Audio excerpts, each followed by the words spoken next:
De l'extérieur, j'ai été une enfant très gâtée avec aucun manque matériel, avec une mère qui avait une réputation d'être très maman poule, un père euh, ni extra ni mauvais. Finalement, dans mon histoire, ça a été quelqu'un d'assez passif et il était aussi vu de cette façon-là de l'extérieur. Ça, je l'ai appris après. J'ai un petit frère de 3 ans plus jeune que moi et j'ai peu de souvenirs, quasi aucun souvenir de ma vie avant la naissance de mon petit frère parce que ça a été un enfant extrêmement difficile, très souffrant, tout le temps à pleurer. C'est un enfant qui avait des besoins spécifiques qui n'ont pas su d'ailleurs être adressés par mes parents. Euh, donc du coup, c'est vrai que moi, j'ai passé mon enfance à être quand même très discrète, très relayée au second plan. Euh, mais matériellement, je ne manquais de rien.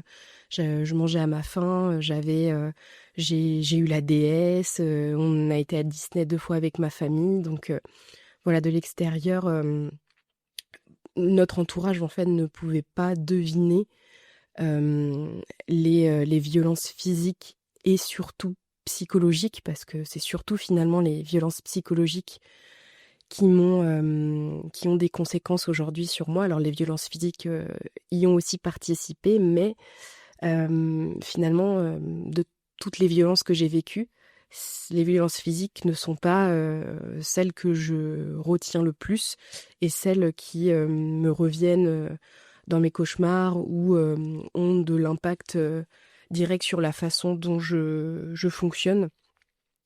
J'ai aussi subi de la négligence médicale. Donc ça, je l'ai appris après, durant mes premières séances de psychologie, mais ma mère était infirmière. Elle est toujours une infirmière très respectée, en plus professionnellement très active et très compétente. Mais lorsque j'avais besoin, et ça a été le cas pour mon frère aussi, d'aller consulter des médecins, des spécialistes, c'était toujours embêtant pour elle, c'était toujours non. On a toujours eu la même médecin traitant dans la famille qui était une amie à elle, avec qui elle pouvait faire un petit peu des passe-droits d'ordonnance, donc c'était assez pratique. Et j'ai toujours consulté 7 médecins traitants, soit à son cabinet, soit chez elle. Donc c'était une médecin homéopathe assez âgée, donc avec des pratiques quand même qui dataient, et en qui moi j'ai jamais vraiment trop eu confiance. Et je m'en suis vraiment rendu compte à l'adolescence, j'ai pris conscience de son incompétence quand on m'a diagnostiqué la maladie de Verneuil de stade 1. Donc c'est une maladie qui provoque des poussées, notamment de kystes. Ça peut être, souvent c'est sur les parties génitales ou les aisselles, donc les muqueuses fines comme ça. Et j'ai eu une poussée d'une dizaine de kystes par aisselle. J'ai fait un malaise. Enfin voilà, j'ai eu ma première poussée lors d'un été en étant ado. Et j'ai été consulter cette médecin qui m'avait gentiment répondu que c'était des poils incarnés. Bon, je m'étais pas arrêtée là et j'avais pris une consultation à Tours, et ma grand-mère maternelle, de qui j'ai été et je suis toujours très proche, m'a emmenée là-bas et effectivement m'avait diagnostiqué cette maladie. Donc voilà, au niveau de la négligence médicale, c'est quelque chose dont je me suis rendu compte plus tard, mais que j'ai aussi vraiment vécu, et je pense qu'on peut aussi considérer ça comme des violences physiques et psychologiques. Et j'ai aussi subi une situation financière compliquée, d'endettement, parce que mes parents gagnant énormément bien leur vie, hein, ma mère infirmière à l'hôpital puis à son compte, et mon père euh, travaillant dans la banque en fait à la caisse d'épargne. Il était chef de projet à la caisse d'épargne. Ils m'ont fait contracter un prêt étudiant de 45 000 euros avant que j'aille étudier à la fac. Donc moi j'ai fait 3 ans de licence d'anglais, 2 ans de master d'anglais. J'ai travaillé durant mon master pas durant ma licence, parce que mon éveil sur ces sujets financiers, justement, s'est fait durant ces années de licence, pendant lesquelles, du coup, je travaillais à fond dans mes études et j'utilisais l'argent du prêt qu'ils m'ont fait contracter à mes 18 ans. Donc leur but étant de ne me donner aucun argent, de ne pas payer mes loyers, ni ma nourriture, ni mes besoins ponctuels, que ce soit médicaux ou mécaniques, parce que j'ai récupéré aussi leur vieille voiture et j'ai dû faire beaucoup de réparations dessus, qui ont été à mes frais. Et je paye encore ce prêt aujourd'hui, même si je l'ai utilisé à moins de la moitié, parce que je me suis vite rendu compte que ça allait me mettre dans l'embarras arrivé à la fin de mes études. Donc il y a eu cette situation aussi voilà, financière et psychologiquement parlant, j'ai grandi en étant une enfant et une ado ayant une énorme anxiété de performance. Donc pareil, ça c'est des termes que j'ai appris en séance de psychologie après. Mais en gros, une anxiété de performance, c'est vraiment être extrêmement stressé à l'idée d'avoir des mauvaises notes. Donc ça se matérialise comme ça durant les études, parce que voilà, c'est les notes qui nous mettent un tampon de bon élève ou mauvais élève. Et durant mes années de travail, mes premières années de travail, voilà, c'est vraiment faire des heures supplémentaires qui sont évidemment pas rémunérées, pour pouvoir être vue comme la meilleure auprès de la direction. Et ça m'a vraiment emmenée voilà, sur de la fatigue, des burn-out professionnels. Et j'ai fait aussi un gros burn-out durant mes études. Parce que pour finir sur ce contexte, pour que vous ayez l'image globale, c'est que j'ai été obligée de faire un bac scientifique alors que je voulais partir en études littéraires. La raison, c'est parce que mes parents ne voulaient pas que je fasse des études littéraires. Voilà, les études littéraires, c'était pour eux, pour les troubadours, globalement, pour le résumer. Donc pas d'études littéraires, j'ai fait des études scientifiques qui m'ont vraiment rendue très malheureuse. J'ai eu mon bac grâce aux matières littéraires, histoire, philosophie, français, anglais, où j'ai eu voilà, des notes quasi parfaites. Et j'ai plus galéré sur les matières sciences, mais après, pour exprimer mes vœux à la fin de ma terminale, à la fois ma professeure principale de mathématiques et mes professeurs ne voulaient pas que j'aille en fac de psychologie. Moi, c'est le premier choix que j'avais fait. Je voulais aller en fac de psychologie parce que j'adorais la psycho. Ce choix m'a été refusé, hein, j'ai pas pu choisir ce que je voulais faire et j'ai fait une première année de médecine. Ma première année de médecine, j'ai du coup réussi mon premier concours, donc le concours de décembre. Je suis arrivée dans le numerus clausus, 192e, alors que c'était 197. Donc j'avais toutes mes chances pour réussir mon année de médecine, surtout que le deuxième semestre, c'était beaucoup d'apprentissage par cœur, qui était vraiment ma spécialité. Mais j'ai décidé d'arrêter parce que j'étais vraiment pas bien. Et là, j'ai fait un gros burn-out complet. Et du coup, pour revenir à la négligence médicale que j'ai subie, ma mère, au lieu de me faire consulter lors de ce burn-out, m'a auto-médicamentée, m'a donné des anxiolytiques, notamment du Lexomil, et m'a fait consulter sa gourou. Moi, je l'appelle gourou, mais en gros, c'est une dame qui n'a aucune étude en psychologie, ou qui n'est pas médecin, qui n'est pas psychiatre, mais qui fait des séances de psychologie et qui, en même temps, voilà, fait des massages avec des huiles essentielles, etc. Donc comme quoi on peut être infirmière, mais croire à ce genre d'exercice-là. Et en fait, elle m'a emmenée voir cette dame-là, qui m'a fait voilà, des petits massages à la tête, qui m'a mis des huiles essentielles, et c'était censé me faire aller mieux. Finalement, ce qui a fait que j'ai réussi à sortir de ce burn-out-là, c'est que j'ai mis un terme à cette année de médecine. J'ai décidé d'aller en licence d'anglais parce que c'était la matière que je préférais au lycée. Et je me suis dit, je vais en licence d'anglais, je veux potentiellement être prof d'anglais ou faire des études de recherche et devenir doctorante sur cette matière-là. Donc je veux faire ces études-là, évidemment. J'ai subi beaucoup de refus de la part de mes parents qui n'étaient pas d'accord, qui m'ont pas soutenue dans ce choix-là. Mais je l'ai fait. Et ça m'a permis vraiment de me libérer déjà de cette première emprise, de ce premier choix de vie, que mes parents, en fait, avaient finalement choisi pour moi. Et surtout ma mère. Mon père, lui, était quand même assez passif, mais voilà, fallait que je sois quand même la meilleure de la classe. Même s'il était passif, c'était quand même... il a quand même beaucoup alimenté mon anxiété de performance par ses réflexions et sa façon d'être avec moi. Euh, et donc ça a été voilà le premier choix que j'ai fait contre mes parents et j'avais 18 ans. Donc imaginez-vous qu'avant ça, toutes les décisions que je prenais, il fallait que ce soit tamponné ok par ma mère. C'était obligatoire. Même jusqu'à comment je m'habillais. Voilà, j'ai des souvenirs étant petite de vêtements qu'elle m'achetait, notamment des blousons, donc chose qu'on peut pas trop cacher justement sous un pull ou sous un blouson que je détestais. Je lui verbalisais que je n'aimais pas porter ça. Elle me l'achetait quand même et moi je passais l'hiver avec mon blouson honteuse dans mon sac d'école. Beaucoup au collège, ça j'ai beaucoup de souvenirs de cette période-là au collège. Et du coup j'avais froid toute la journée, je le remettais en sortant du bus, en retournant à la maison le soir. J'étais très honteuse de porter ces vêtements que j'avais pas choisis et qui ne me ressemblaient pas. Donc voilà, il y a les violences physiques, psychologiques et il y a du coup toutes ces petites micro-violences-là qu'on accumule, qu'on peut accumuler quand on est enfant, parce qu'on a le choix sur rien, parce qu'on n'a pas le droit de s'exprimer. Et ça, évidemment, ça a des conséquences hyper néfastes quand on devient adulte, parce qu'on n'a jamais eu l'habitude de faire ses propres choix et de s'exprimer.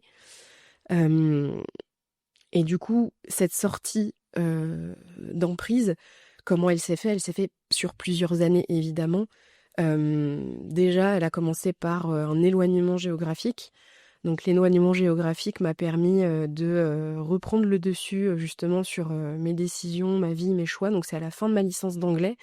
Déjà, premier éloignement géographique, j'ai décidé durant ma licence d'anglais de ne plus rentrer le week-end chez mes parents. Ce qu'elle m'obligeait à faire durant ma première année de médecine parce que voilà, j'allais pas être capable de pouvoir ne pas rentrer. Bon, j'avais aussi un petit chien que moi je voulais voir, mais c'était vraiment exclusivement pour lui que je rentrais le week-end. Et malheureusement, après, il est décédé durant ma première année de licence d'anglais. Donc à partir du moment où mon petit chien est décédé, j'avais plus aucune raison de rentrer à la maison. Je suis restée le week-end dans ma ville d'études et dans mon petit appartement de 9 mètres carrés. On faisait 19 mètres carrés. Et du coup, je ne rentrais plus le week-end. Donc, premier éloignement géographique. Et après la fin de ma licence, là, en master, j'ai été étudiée à 500 km de chez eux, très très loin, à 4h30, 5 heures de route. Donc, évidemment, c'est une décision qui a été très très très très mal accueillie. Mais j'avais besoin de cet éloignement géographique. Enfin, je le consentisais pas à ce moment, mais j'avais vraiment envie de ça. Je savais pas pourquoi, mais j'avais vraiment envie d'aller étudier dans cette ville-là et loin de chez mes parents. Donc l'emprise a quand même continué avec les appels téléphoniques, avec des visites quelques fois par an. Et la dernière visite qu'ils ont fait dans ma ville d'accueil, ils m'ont demandé de partir de mon appartement et d'aller dormir chez mon copain. En fait, je venais de rencontrer mon mari actuel quelques semaines auparavant et ils m'ont dit d'aller découcher ailleurs pour prendre mon appartement parce qu'ils n'avaient pas l'envie de payer un Airbnb. Voilà, c'est le genre de comportement qu'ils pouvaient avoir. Et donc, à part ces petites visites plusieurs fois par an, c'était juste les appels téléphoniques qu'elle faisait et qu'elle me demandait de faire tous les jours qui me connectaient encore à elle. Voilà. Donc une fois qu'il y a eu cet éloignement géographique, l'emprise continuait et était même plus intense sur certains points parce que puisqu'elle pouvait plus avoir cette emprise physique sur moi et de proximité, bah forcément elle était très violente dans ses mots. Quand j'ai rencontré mon mari actuel, donc ça fait 6 ans qu'on est ensemble, là, on est mariés, ça se passe hyper bien, c'est vraiment la personne avec qui je veux construire ma vie. Voilà, elle m'a dit de me méfier, que ça allait forcément mal se passer. Voilà, quelqu'un de très pessimiste et qui va vraiment sortir toutes ses inquiétudes et toute sa négativité et qui le recrache à la figure de ses enfants, de sa famille, de ses proches et même parfois d'inconnus. Donc voilà, j'ai beaucoup souffert de ça.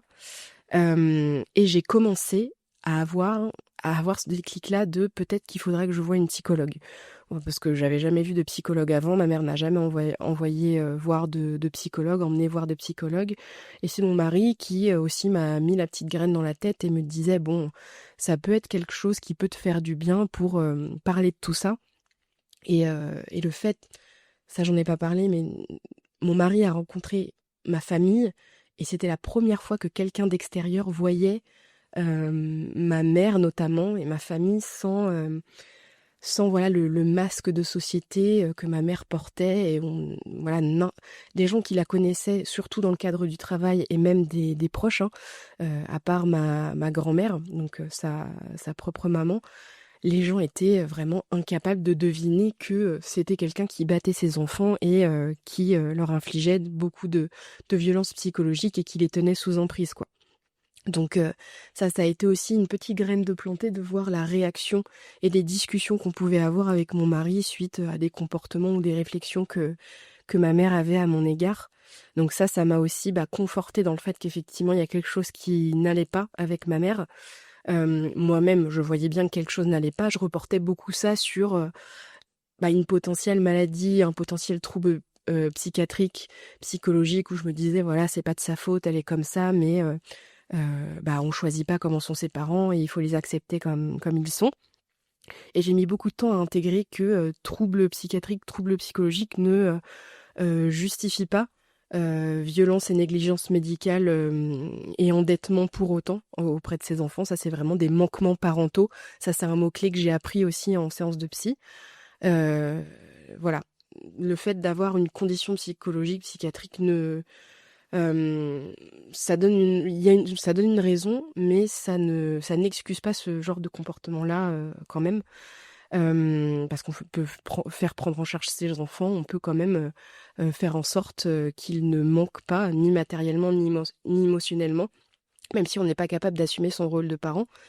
Donc, premier rendez-vous de psy, ça a été compliqué pour moi parce que forcément, quand on sait pas trop par où commencer, on sait pas trop quoi raconter. Et moi, les premières séances de psy, j'en ai fait pendant une année entière avec ma première psy, qui était quelqu'un de très à l'écoute, mais très passive. En fait, on n'a mis aucun plan d'action en place pour que je puisse avancer moi de mon côté. Mais au moins, j'ai raconté les choses une première fois, des événements traumatiques que j'ai pu subir, voilà, des violences que moi-même j'avais subies, des violences auxquelles j'ai assisté, parce que ma mère, une fois, dans un club de sport, c'est un sport que je pratiquais, auquel elle m'accompagnait parfois, elle a frappé, étranglé une ancienne amie à elle qui avait, bref, c'était des histoires de cul qui ne regardaient en aucun cas ma famille. Mais en gros, voilà, elle avait cette dame dans le nez et elle l'a attaquée au cou, à la cuisse. Cette dame a porté plainte ensuite, hein, pour coups et blessures. Et ma mère, voilà, c'était quelqu'un qui pouvait aller jusque-là. Cet événement, c'est la seule fois où elle a retiré son masque en public et où elle a exposé la violence dont elle était capable auprès de personnes. Donc après, voilà, elle a tout fait pour se rattraper, pour expliquer que c'était de la faute de la dame qui l'avait provoqué et que c'était pas elle. Elle a réussi à embobiner la police lors de sa convocation et du coup, elle a juste eu un rappel à l'ordre, ça s'appelle, pour, voilà, qui faisait que si au cours d'un an, elle recommençait quoi que ce soit auprès de cette dame, elle allait avoir là pour le coup un potentiel casier judiciaire ouvert. Pendant un an, elle s'est bien tenue et J+1, elle a recommencé à harceler cette dame qui habitait pas loin de chez nous et qui a dû ensuite déménager très loin parce qu'elle pouvait plus vivre à côté de chez ma mère. Donc voilà, je raconte tous ces événements, celui-ci en fait partie à ma première psychologue. J'avais extrêmement mal au dos et au cou, j'avais des contractures musculaires durant mes séances, c'était très compliqué à exprimer, à lâcher. Et puis après, voilà, j'ai arrêté les séances avec cette psy-là, parce que je voyais tout simplement qu'elle m'apportait pas ce dont j'avais besoin ensuite à ce moment-là. Mon travail était fini avec elle. Et j'ai consulté du coup une deuxième psychologue.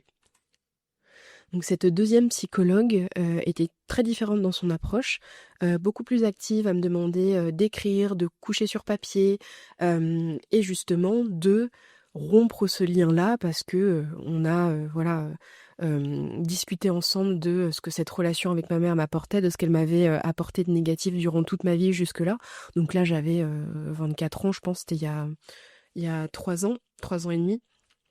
Où on a décidé ensemble de rajouter une brique sur le mur du détachement d'emprise en communiquant avec mes parents mon ressenti, comment je me sentais, ce que j'avais vécu, comment je l'avais vécu, et d'essayer de parler en fait avec eux des violences qu'ils m'ont fait subir et de comment je me sentais aujourd'hui et des conséquences que ça avait sur ma moi adulte.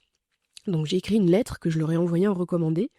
J'ai fait la même chose avec ma grand-mère maternelle, je lui ai écrit une seconde lettre, mais je lui ai envoyé du coup la lettre que j'ai envoyée à mes parents. Quelques jours passent, ils reçoivent la lettre, ma grand-mère maternelle m'appelle tout de suite, la voix tremblante, vraiment, elle s'excuse profondément que j'ai vécu les choses comme ça. Elle avait évidemment conscience, c'est une des premières fois où on en a parlé vraiment sérieusement et de façon ouverte, elle avait conscience que ma mère était difficile avec moi, qu'elle était violente avec moi, mais elle pensait pas que ça aurait pu avoir autant de conséquences sur moi. Donc j'ai eu cette première discussion avec ma mère. J'ai aussi envoyé la lettre à mon frère, donc là de façon digitale.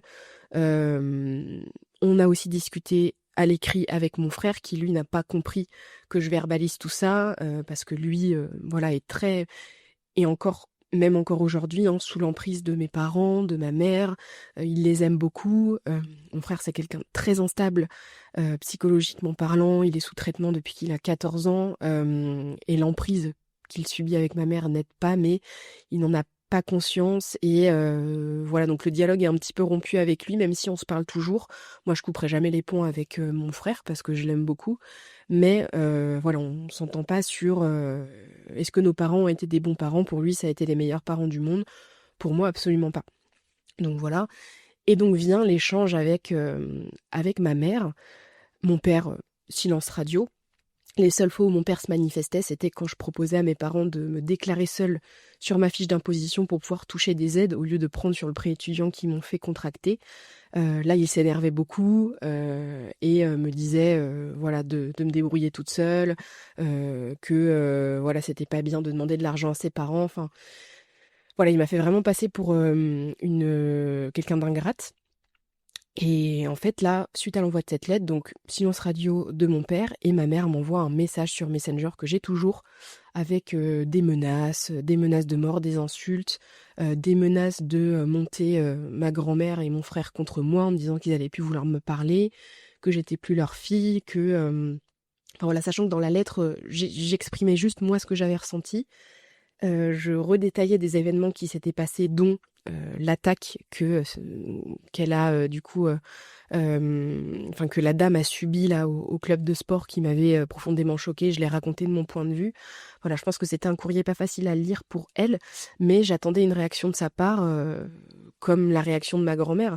Un enfant vous envoie ça, c'est je suis choquée, peut-être j'ai besoin un petit peu de temps pour réfléchir à ce que je vais pouvoir te dire ou pour digérer, mais je suis triste pour toi et je suis profondément choquée et parlons-en quoi. Là c'était pas du tout ça, c'était t'es plus notre fille, tu fais plus partie de la famille, t'es devenu quelqu'un de... Enfin voilà, elle a rompu le dialogue complètement, impossibilité d'en parler, et ensuite elle m'a bloquée sur Facebook. Elle m'a renvoyé quelques jours plus tard un message de menace par SMS. Je me souviens plus ce que c'était, mais je l'ai dans mon ancien téléphone que j'ai pas rallumé depuis. Je l'ai bloqué aussi sur le numéro. Donc aujourd'hui, elle a moyen d'obtenir mon adresse, mais elle n'a plus de moyen de me contacter, en tout cas à distance, et ne l'a pas fait depuis 3 ans et demi. Moi, je parle toujours à ma grand-mère maternelle. Donc au début, ma grand-mère maternelle avait du mal à comprendre que je ne veuille plus parler à ma mère. Elle a essayé quand même de voilà, réouvrir le dialogue entre nous deux. Forcément, elle est dans un positionnement qui est très compliqué pour elle parce que sa petite fille et sa fille ne se parlent plus. Mais en même temps, elle comprend pourquoi je ne veux plus adresser la parole à mes parents, mais elle aimerait bien que ça se résolve. Donc voilà, c'est quand même compliqué pour elle. Mais ce, finalement, le fait que ce lien se brise, matériellement parlant, hein, on ne s'adresse plus la parole, on ne se parle plus, ça a été hyper salvateur pour moi parce que j'ai vraiment pu respirer, ne plus...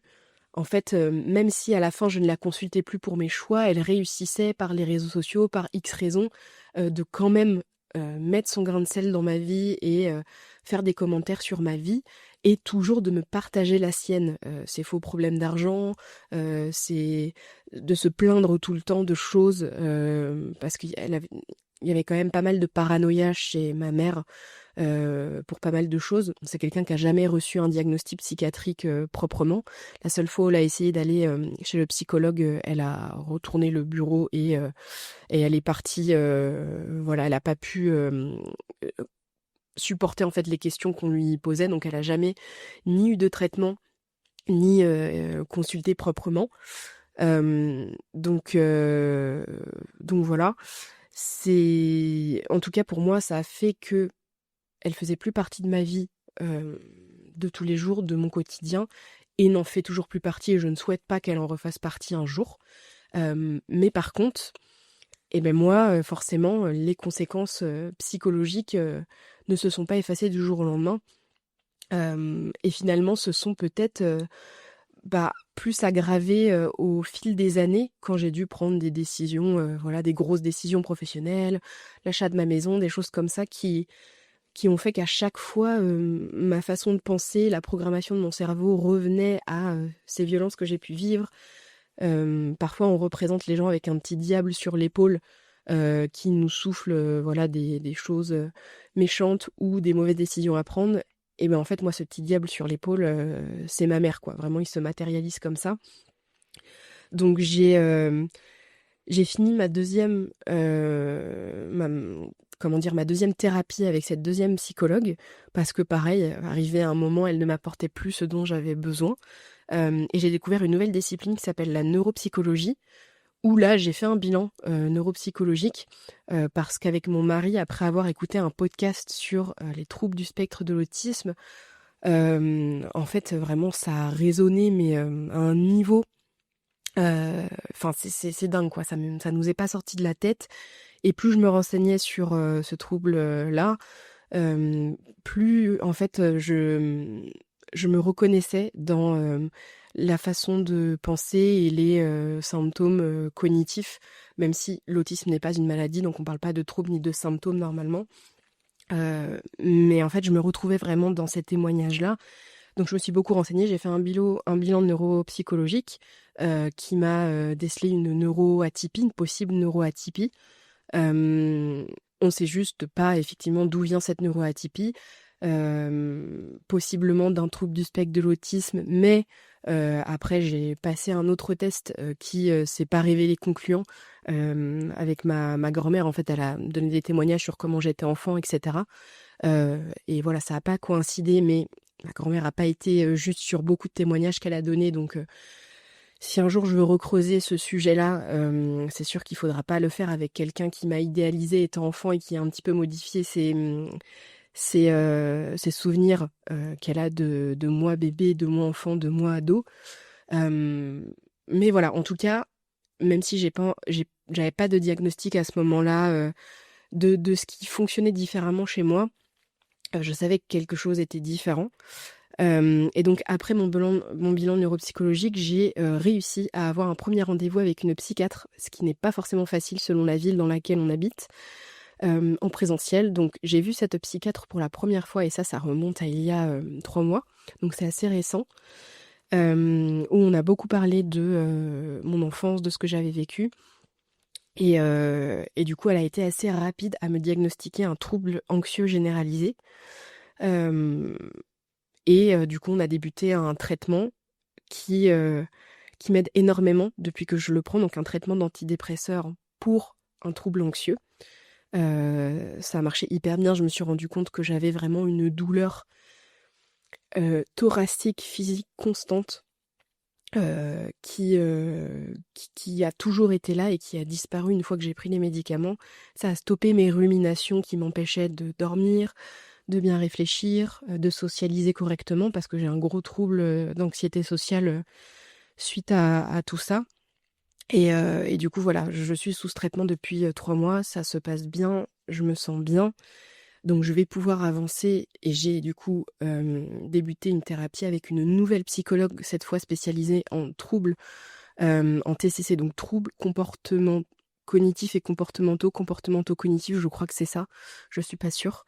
Mais je voulais aussi parler et témoigner pour peut-être que certaines personnes pensent à ces différentes comment dire, spécialités. Voilà, quand on dit bah, je vais voir un psy, en fait, ça peut être psychothérapeute, psychologue, psychiatre, neuropsychologue. Tout ça, c'est des approches complètement différentes. Et pour le coup, moi, la psychothérapie et la psychologie m'a aidé à voilà juste parler, mais pour aller plus loin, pour me soigner, pour déconstruire toute la violence que j'ai subie et tout ce que j'ai vécu étant enfant, ça ne suffisait pas. Et en fait, j'ai une amie qui, à la fois en rigolant et en étant un peu, je sais plus c'est quoi le mot, mais voilà, tournait en dérision cette spécialité-là en disant, bah moi, il y a plein de gens dans mon entourage qui vont voir des psys, mais ils vont jamais mieux. Et ça a aussi été un déclic pour moi, ce qu'elle a dit, parce que, voilà, quand on va pas mieux alors qu'on va voir des psys, c'est peut-être qu'on va déjà pas voir le bon ou la bonne psy. Et il y a vraiment plein de couches différentes. La psychiatrie, c'est de la médecine. Et j'aurais jamais pu en fait aller mieux à un moment donné sans cette prise de médicaments et sans voir un médecin, vraiment. Euh, voilà, et moi, dans ma famille, tout le monde est sous antidépresseurs ou sous traitement majoritairement antidépresseurs. Mon frère aussi, ma mère en a pris un tout petit peu et c'est une période où elle avait été transformée, mais elle les a arrêtés toute seule et ensuite la violence a redémarré. Elle s'était automédicamentée sur ce traitement-là. Enfin voilà, toute ma famille est sous antidépresseurs et du coup, moi au début, je me disais, est-ce que... Enfin, du coup, ça me ramène vachement à eux d'en prendre parce que voilà, je veux vraiment pas être comme eux, je veux vraiment continuer à rompre ce lien avec eux et le fait de me médicamenter, je me disais dans un coin de ma tête, j'osais pas trop me l'avouer, je pense, mais je me disais que bah voilà, j'étais pas enfin si que j'avais les mêmes problèmes qu'eux finalement. Euh, mais finalement c'est pas ça. C'est pas ça, c'est j'ai grandi dans un environnement qui m'a vraiment qui m'a généré ce trouble anxieux généralisé et qui fait qu'aujourd'hui j'ai développé des comportements, des traits autistiques qui voilà me ont vraiment alimenté une anxiété sociale qui est difficile aujourd'hui à appréhender parce que bah, j'ai un travail, j'ai des amis. Aujourd'hui je conduis pas. Mon mari m'accompagne dans toutes les démarches du quotidien, les courses, les voyages. Ça m'arrive de pouvoir prendre le train, mais il me faut vraiment mes petites habitudes. Depuis presque une demi-année, je porte un casque anti-bruit et ça m'aide beaucoup dans les situations de stress, quand il y a beaucoup de bruit, quand il y a beaucoup de monde. Donc j'arrive à trouver comme ça des solutions pour quand même socialiser.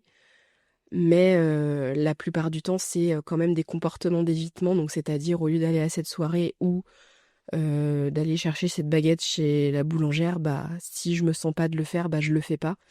Et là je tends aujourd'hui à beaucoup plus le faire, même si au début voilà il faut que je me force un peu. J'ai mon casque anti-bruit, j'ai prévenu les gens que je fonctionne comme ça. Et du coup c'est vrai que ces derniers mois, en plus avec la prise de médicaments qui m'apaise beaucoup, ça va mieux. Ça va mieux. Il y a clairement encore beaucoup de travail et j'espère que ma prochaine thérapie va m'aider à aller mieux. Et peut-être un jour me permettra d'arrêter ce traitement. Mais, Mais en tout cas, ce qui me rend dingue aujourd'hui, en étant adulte, c'est de me rendre compte que, en parlant à d'anciens amis, à ma grand-mère, etc., que finalement tout le monde savait, mais personne n'a rien dit. Et puis le premier responsable aussi indirect de cette situation, c'est mon père, hein, en voyant le coparent frapper, crier et être violent psychologiquement avec ses enfants, mais ne rien faire. Bah en fait, ne rien faire, c'est totalement cautionné dans ce cas-là. Donc voilà.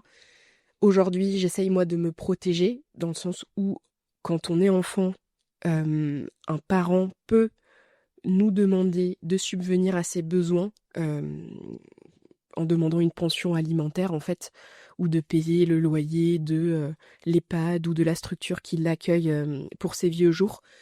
Aujourd'hui, je constitue un dossier pour pouvoir, si jamais je reçois un jour un recommandé dans 30 ans que je dois payer les loyers de mes parents ou de leur verser une pension alimentaire, je me constitue un dossier de témoignages, de preuves que ma mère a été violente psychologiquement avec moi, que mon père a laissé ma mère être violente comme ça avec moi, a été passif, toutes les preuves financières qu'ils ont eu des manquements parentaux sur ce point-là pour prouver que ils ont eu ces manquements émotionnels, financiers, psychologiques, enfin bref, toutes sortes de manquements qui font que je n'ai pas aujourd'hui je n'ai pas de devoir d'enfant de prendre soin financièrement de mes parents. Donc ça, c'est quelque chose qu'on a appris très récemment, il y a moins d'1 an avec mon mari. Et quand on est marié, et ben en fait, mon mari sera autant responsable de payer ces montants-là que moi, parce qu'on est mariés. Donc c'est voilà encore plus injuste aujourd'hui. Il y a des gens qui se battent pour rompre cette obligation juridique-là de filiation enfants et parents maltraitants. C'est hyper important. Si vous êtes dans ce cas-là, n'hésitez pas à monter ce dossier dès maintenant. Nous, on a contacté une avocate du coup spécialisée en droit civil, en droit de la famille, qui nous a conseillé de faire ça. Mais évidemment, quand on a vécu ce type de violence-là quand on est enfant, et ben c'est toujours très compliqué d'avoir des preuves.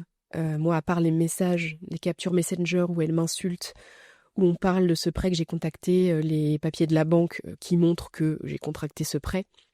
Même si j'avais juste 18 ans, on voit ma signature, mais on voit aussi la signature de mon père. C'est lui qui m'a vraiment incité à faire ce prêt. Et là, du coup, on peut coupler avec les messages.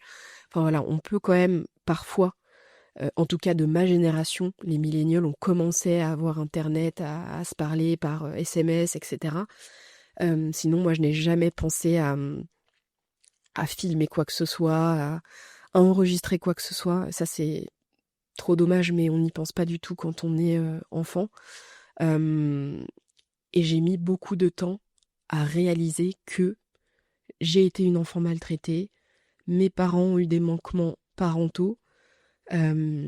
C'est vraiment, on a cette image des enfants battus, je pense, des enfants qui se ramènent, voilà, le lundi matin à l'école avec un cocard, ou les parents qui sont violents avec les enfants directement dans la rue, à leur tirer le bras, à leur crier dessus. Mais c'est pas forcément ça, on le voit pas forcément. Mais moi, quand j'étais petite, je pense que si on m'avait posé la question et si on avait été à l'écoute avec moi, j'aurais pu le dire. Et aujourd'hui, je m'engage dans une association qui s'appelle les Boîtes aux lettres Papillons. Et l'association Les Papillons, elle met à disposition dans des écoles ou des structures périscolaires des boîtes aux lettres, surtout physiques, mais aussi virtuelles pour les ados maintenant, qui permettent d'écrire un mot pour signaler une situation dans laquelle on se trouve. Et l'année dernière, ils ont eu la première condamnation d'un grand-père qui violait sa petite fille. Elle a parlé, du coup, elle a écrit le mot dans la boîte aux lettres et tout s'est déroulé, les psychologues, la police, tout le système qui a été mis en place a été du coup mis en œuvre pour pouvoir permettre à cette jeune fille de parler et d'ouvrir, de porter plainte, de se faire accompagner, d'ouvrir une enquête. Et la condamnation a eu lieu. Enfin, voilà, c'est très important pour moi de m'engager dans cette association aujourd'hui parce que si j'avais une boîte aux lettres papillon dans mon école, ou dans mon club de sport, je pense clairement que je n'aurais pas hésité à y laisser un mot. Quand j'étais petite, j'avais vraiment en tête le numéro 119 que j'ai jamais osé appeler. Mais je savais que c'était le numéro à appeler quand on avait des parents qui étaient méchants avec nous, qu'on se sentait pas en sécurité quand on était enfant. J'avais peut-être dû voir ça à la télé. J'ai jamais osé appeler. Quand ça dégénérait, j'appelais ma grand-mère. Et on surnommait ma mère le général. Voilà, c'était peut-être malheureusement, c'était une façon pour ma grand-mère de adoucir un petit peu cette situation. Et ça, voilà, c'est vraiment les climats familiaux euh, qui, qui, qui gardent le secret, qui taisent ce qui se passe, qui diminuent les ressentis. Euh, mais il faut pas diminuer, il faut parler. Parfois, quand on parle et qu'on est enfant, on n'est pas écouté.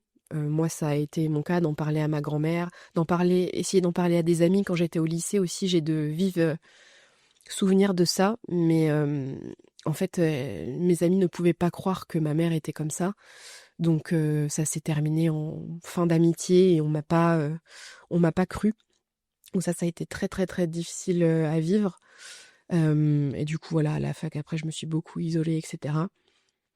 Mais aujourd'hui, je peux en parler comme je suis en train d'en parler là, parce que j'ai suivi beaucoup d'années de thérapie qui font que j'arrive à en parler de façon plus détachée aujourd'hui.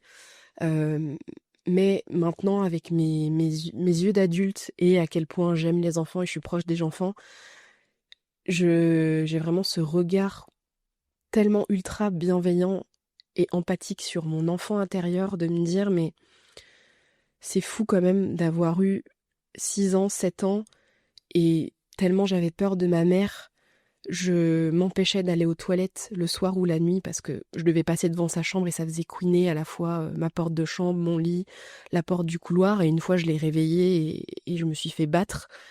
Du coup, j'avais internalisé que je ne pouvais plus aller me soulager aux toilettes et donc j'ouvrais la fenêtre de ma chambre et j'urinais par la fenêtre de ma chambre. Donc ça me coulait sur les fesses, etc., sous le volet. Et aujourd'hui, quand on voit la maison de mes parents, sous ma fenêtre de chambre, il y a cette trace d'urine-là c'est une des premières choses que j'ai montré à mon mari quand on a été à la maison chez mes parents pour la première fois. Et, euh, et ça m'avait frappé à quel point, en fait, enfin, je me rendais pas compte à quel point j'avais peur de ma mère quand j'étais petite, à quel point les violences étaient graves.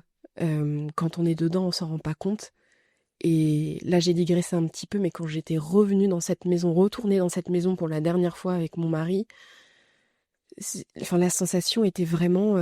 déjà, je trouvais que ça sentait pas bon dans cette maison, je me sentais pas bien, parce que sûrement aussi, j'associe cette maison à toute la violence que j'ai subie, mais c'est là aussi où je me suis rendu compte que l'emprise...